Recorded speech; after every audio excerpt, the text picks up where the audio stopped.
Hello mga mare! Ayan, vacant ko and while waiting dun sa next class ko, mag-video muna ako. Kasi gusto kong i-share yung sinabi ko dun sa una kong video, dun sa Reels na this job is not for everyone. Yung job na yun is yung online ESL teacher. So, bakit ko nga ba siya nasabi guys na hindi para sa lahat? Kung pwede namang mag-apply dito yung mga 2 years grad lang, kahit nga students ka pa lang, pwede kang mag-apply. Pwede mo itong gawing part-time.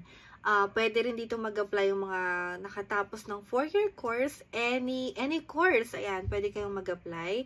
And syempre, pwede din mag-apply dito yung mga education graduate talaga. Lalo na yung mga let passer, malaki yung advantages nyo.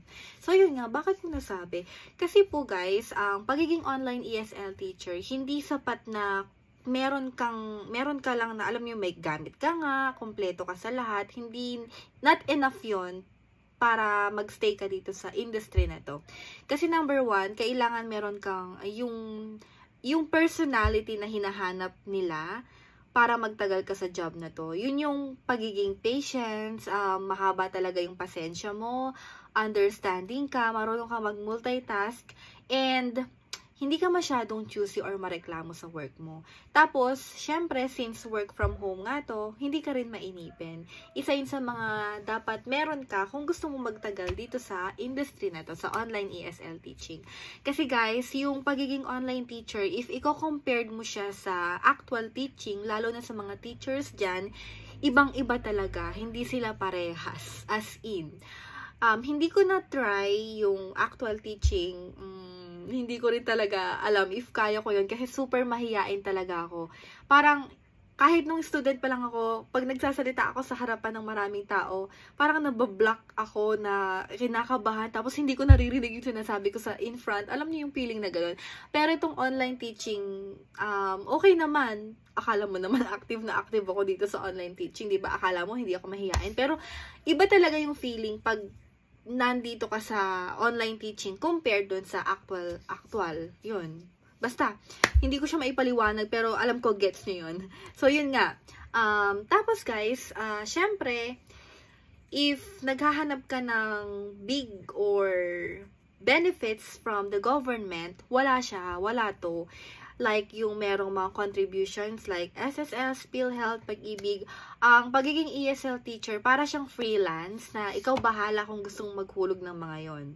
Kung gusto mo ipagpatuloy yung contribution mo. Kasi ako, naputol yung contribution ko yung SSS, not SSS, tinutuloy ko yung SSS. Pero yung Pag-ibig sa PhilHealth, naputol siya guys.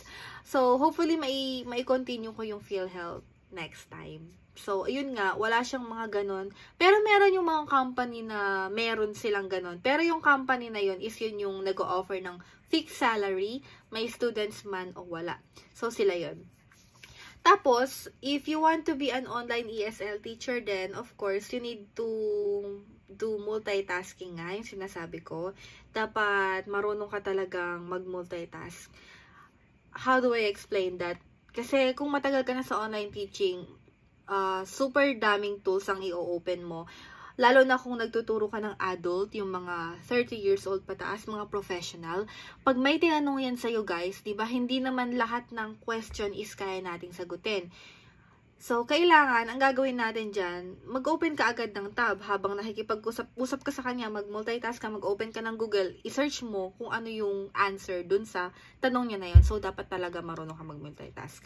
Tapos, syempre, yun nga, sabi ko kung mainipin ka, baka hindi ka magtagal sa ganitong klase ng work, lalo na kung nasanay ka na magtrabaho sa corporate, na laging gumagala, laging lumalabas, ganun.